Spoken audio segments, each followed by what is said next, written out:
Welcome to the annual wreath laying ceremony by Joseph Q. Johnson, American Legion Post 96, and the White Tank Mountain Detachment, number 1246 of the Marine Corps League. I am George Van Langerite, disabled Marine Corps veteran, past commander of Post 96, and past commandant of Detachment 1246, and I'm the only veteran to date that's done both of those yet. I'm also a charter member of the Post 96 Riders, and I was inducted in the Arizona Veterans Hall of Fame in 2018.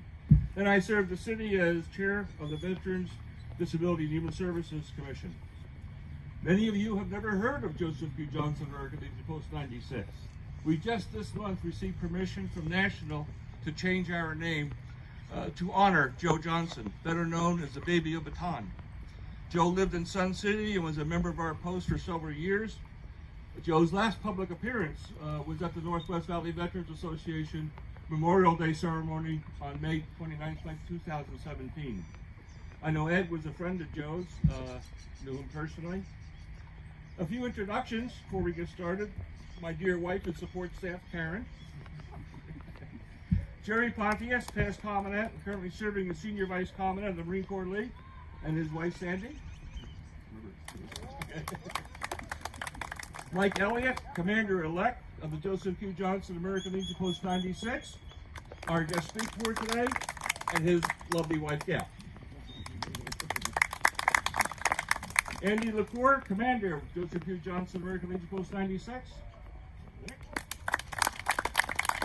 Chaplain Bob Van Allen, Joseph Q. Johnson American Legion Post 96. And Steve Casillo, City Surprise. Where's Steve go? And his man will set all this up for us. There he is. Thank you, Steve. And finally, we're all members of the Veterans Hall of Fame, please rise and be recognized.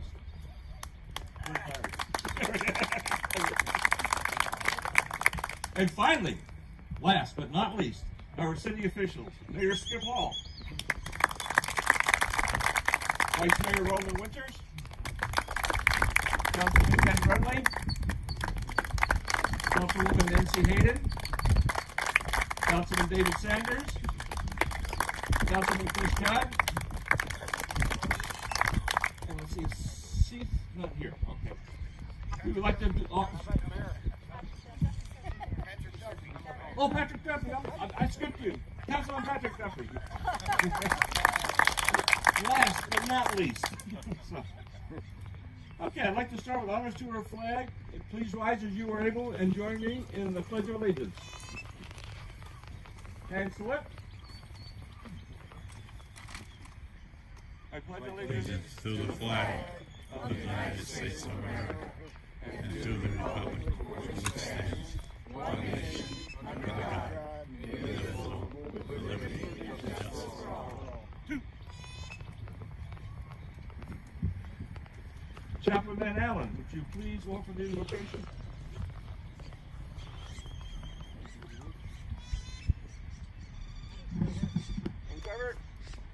I would invite everyone to stand, but you're standing already, so thank you. I do invite you to close your eyes and kneel your heart before God as we go into a prayer. And let's just take a moment to allow our mind to clear and our heart and focus on why we're here and focus on why we celebrate this day. A lot to consider. So let's just take a moment, allow your mind to clear, allow your heart to clear, and focus on God.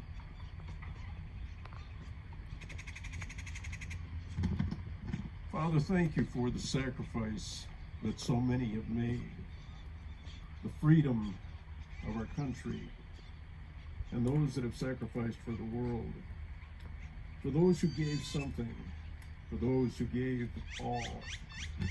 Help us, Father, to always honor those who have given their life to preserve peace. Never let them be forgotten. May we always remember.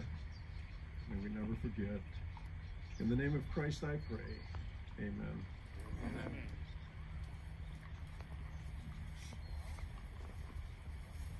Cover.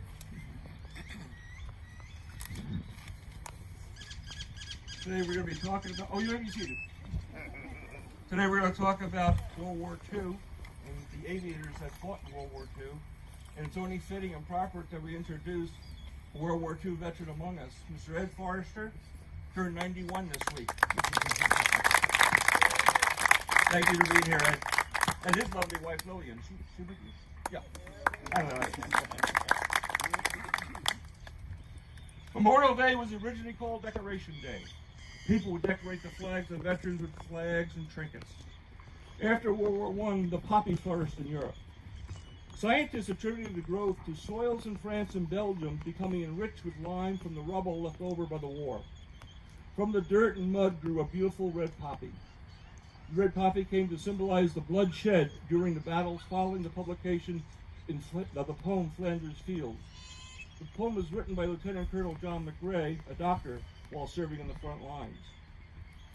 In Flanders Fields, the poppies blow between the crosses row on row, that mark our place in the sky, the larks so bravely singing fly, scarce heard among the guns below. We are the dead. Short days ago we lived, felt dawn, saw sunset glow. Loved and were loved, and now we lie in Flanders Fields. Take up our quarrel with the foe. To you from falling hands we throw. The torch be yours to hold it high. If ye break faith with us who die, we shall not sleep, though poppies grow in Flanders Field. On September 27, 1920, the poppy became the official flower of the American Legion family to memorialize the soldiers who fought and died during World War I. In 1924, the distribution of poppies became a national program of the American Legion. Led by the American Legion Auxiliary, each year, members of the American Legion family distribute poppies with a request that the person receiving the flower make a donation to support the future of veterans, active duty military personnel, and their families with medical and financial needs. Post 96 will be distributing poppies and flags at Sands Club today through Monday.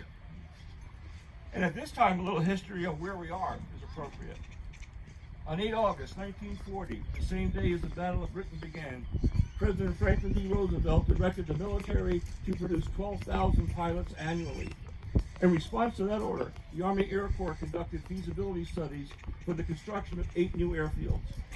Phoenix City Manager Donald C. Scott announced on 13 February 1941 that the War Department had approved a site 2 miles north of the town of Litchfield Park, Arizona, for the construction of an advanced single-engine training base. The site not only had almost year-round flying weather, but also enjoyed proximity to vast stretches of the Sonoran Desert that were ideal for bombing and gunnery practice. 2 days later, Lieutenant Colonel N.S.C. Whitehead arrived in the area to supervise construction of the base and to act as its first commander. Ground was broken for Litchfield Park Air Base on 31 March 1941. Another base known as Luke Field in Pearl Harbor, Hawaii, released its name when that base was transferred to the Navy in June 1941. And the fledgling Arizona base was called Luke Field at the request of Lieutenant Colonel Whitehead, who went on to become a Lieutenant General as Commander of Air Defense in 1950.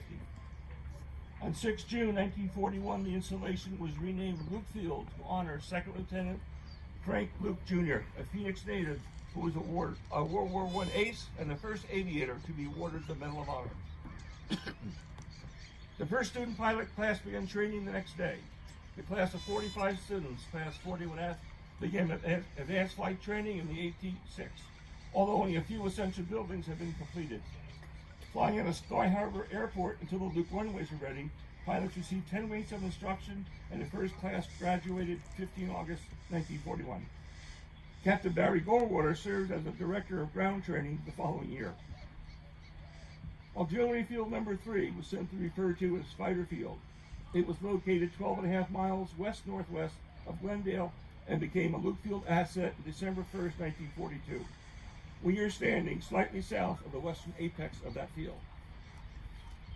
The airway configuration of Field Number 3 was described as having 4 runways, 3 being 300 feet wide and 4,000 feet long, built in an equilateral triangle configuration, with a 300-foot by 3,600-foot landing strip bisecting the center. The 4-runway configuration cost $300,000 to construct. City Hall is built directly over the center runway. I'm not sure if that's a better use or not. During World War II, Luke Field produced 17,321 graduates from fighter training programs for the U.S. and its allies. Luke was the largest fighter training base for the Army Air Forces in World War II. The base closed on 30 November 1946. Luke was redesignated an Air Force base and reopened on 1 February 1951 in response to the need for fighter air crews generated by the Korean conflict. We do not know how many of those pilots returned home after the war. We do know that the survival rate, especially in Europe, was very low for pilots. The 8th Air Force alone lost more men in Europe than the entire Marine Corps did during World War II. We are here today to remember these men who gave their all in defense of liberty. The monument was erected 7 December 2002 by the citizens of Surprise when Joan Schaefer was mayor. The small plaque in the front reads, "On this site, formerly Luke Air Force Base Auxiliary Field Number 3, better known as Fighter Field, thousands of Air Force pilots were trained before leaving to serve our nation in the skies over Europe, Asia, and the Pacific during World War II." There's a very interesting history, and there's a lot of other history with the other auxiliary fields around. But since we're here, we'll stay with this one. Our guest speaker today is Mike Elliott. Mike served in the Coast Guard from 1969 to 1972. He is Commander-elect of Joseph Q. Johnson American Legion Post 96 and will be installed on June 6th. Mike is Commander of the Northwest Valley Veterans Association. He is active in the Disabled American Veterans, the 48, and the Veterans Memorial Hall. Mike's a charter member of the American Legion Chapter 96 Riders. He's also a life member of the Harley Owners Group. Mike has a bachelor's degree in information management systems and with a career in computers and mechanical engineering. Commander Elliott, front and center. Thank you, sir. The podium is yours.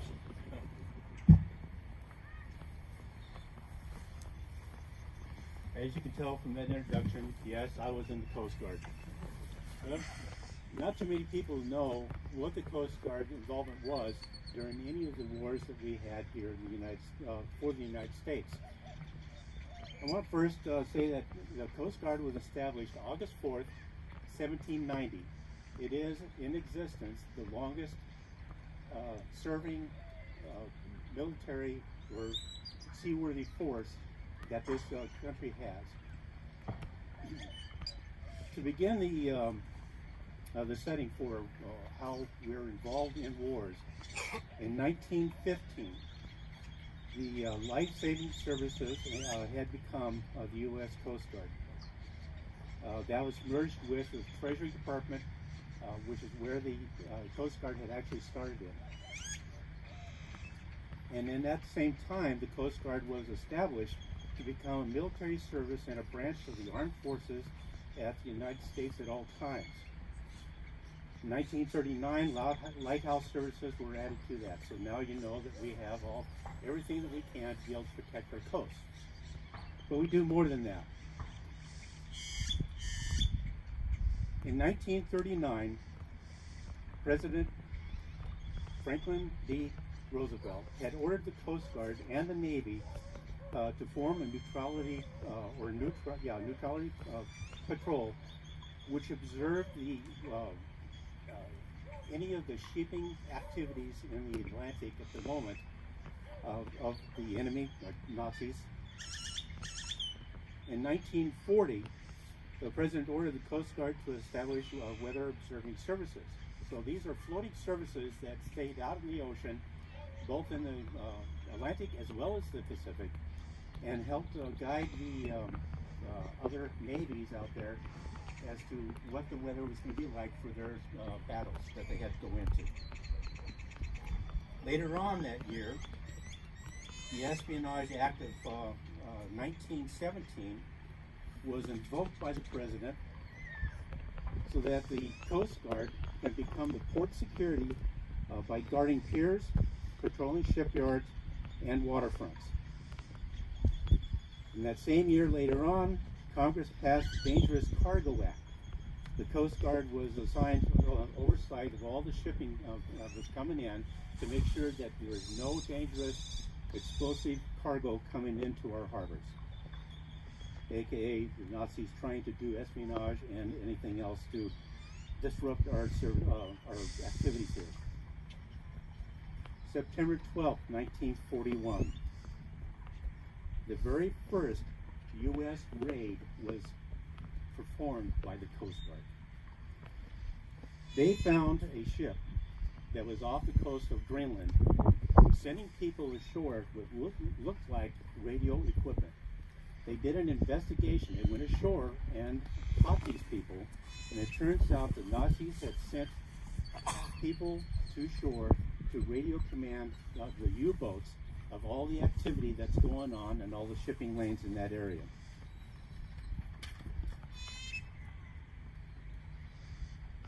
In 1942, Coast Guard Beach Patrol. They were not only just helping save lives off the coast, at the beaches, keep our people safe, but they were also keeping an eye on all activity that's going along our coastline. 2 U-boats, one in Florida and one in New York, had set men into land to be able to commit espionage, and the Coast Guard had actually identified one crew up in New York area, and they were caught by the FBI once they'd been notified. The duties of the Coast Guard during the wartime and any other time is to maintain and operate and do salvage of all landing craft. So during D-Day, they were the ones that actually brought the men ashore and then came back and rescued those that needed to be rescued. So that wasn't just D-Day, it was also all of the other landing parties that had to happen, like in the Pacific, Okinawa, Iwo Jima, and others. They were also floating weather stations so they can be able to tell the Navy ships as to what they have to be warned of from just not only the weather, but also the Japanese and Nazi activities during all of the time of the war. They had also defended the fleet during Philippine landings and many others. This isn't just this did not just happen in World War II. This happened in Korea as well as Vietnam, and we are still doing it today. We have men and women out there actively helping our forces to be able to survive and to be able to warn them of any activities that are going on that could harm them. Thank you.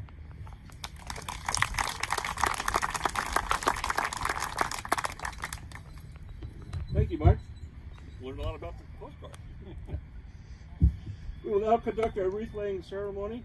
Commander Andy LaCour and Vice Commandant Jared Pontius will lay the wreath. Members of the American Legion, Marine Corps League, and any veteran, we invite you to form an honor guard with the wreath walking down between you. Would you like to do that now?